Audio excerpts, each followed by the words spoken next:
Hi everybody, I'm really sorry that I missed class today.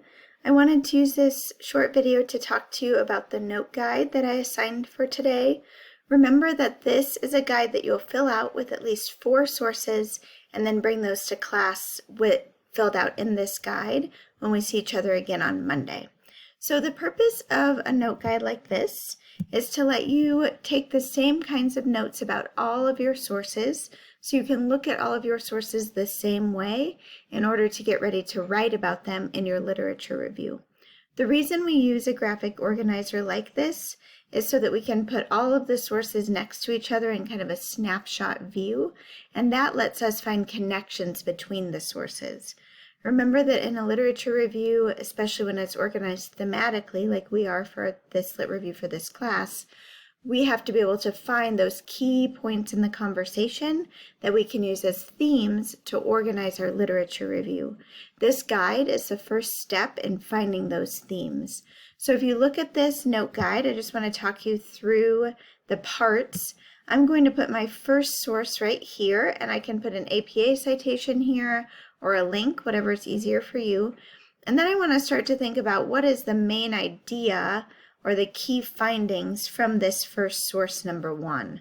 So I'm going to just start listing the main ideas. You can do that in a couple of ways. You could either copy and paste quotes in there as long as you put quotes around them and you remember that they're quotations, or even better, from this point on, start putting those ideas in your own words. And if you do that, then you know that you already have paraphrased or summarized those findings, and it will be really easy to move them into your actual lit review where you know we're going to have to explain the findings in our own words. So we have those ideas here. You can talk about the methods that the authors used, and the reason you might want to do that is you might want to investigate how each of the authors explored the topic, and it might lead you to something interesting. So maybe a lot of the authors in their studies use surveys to explore your topic, but then you have this one, source number 3 over here, that's really interesting because it used a couple of case studies to explore it. So this is just, if you look at the methods section of the article, how did they investigate that topic? Did they use experiments? Did they use surveys? Did they use qualitative research? What did they do? Then down here toward the bottom, these last 3 rows here are places for you to start connecting the articles together. So you might, after you get your first article in here, when you put your second one in, you might start to notice places where these 2 authors agree or disagree, or places where they have the same way of talking about the topic or different ways.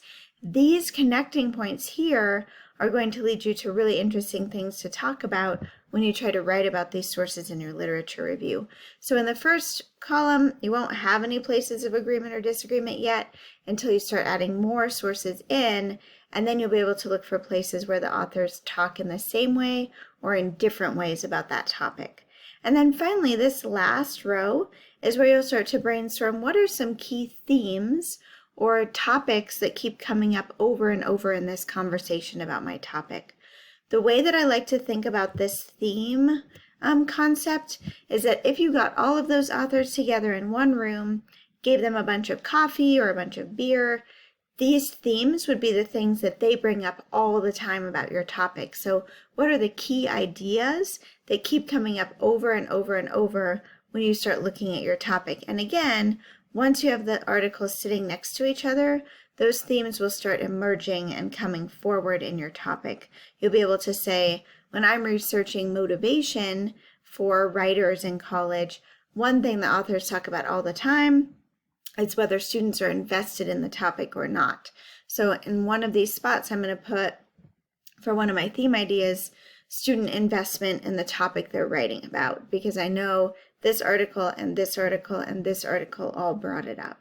Another example would be if I'm researching motivation of student writers, one key theme that those authors talk about over and over might be procrastination. So procrastination comes from a lack of motivation. So I'm going to put that as one of my theme ideas because, again, at least 2 of my authors mention that, and I think that's an important topic in this conversation. So I hope this helps you.